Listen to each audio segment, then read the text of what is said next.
Hii serikali ya William Ruto imejaribu jameni.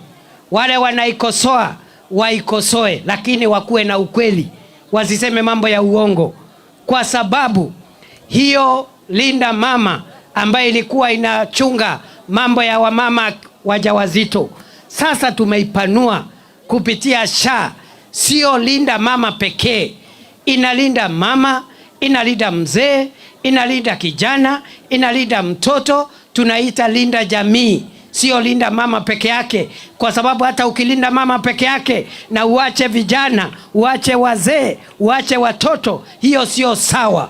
Kwa hivyo wale wanakosoa wakosoe kimakusudi, lakini wakosoe vile vile kupitia ukweli, sio kupitia uongo.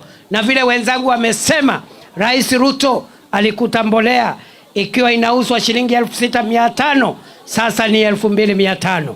Hiyo ni ukweli wa mambo.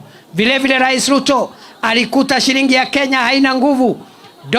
Dola moja ilikuwa inagharimu shilingi 165, ameiteremusha. Shilingi ya Kenya iko na nguvu. Sasa dola moja ya Kenya ni shilingi 128. Na ndio tunasema, kwa sababu Rais Ruto anaendelea kukuza uchumi, kuimarisha uchumi, kuimarisha afya, kuongeza stima, kujenga barabara za lami, kujenga masoko, kujenga daraja, kujenga manyumba. Tunasema yeye ni rais wa 2 term.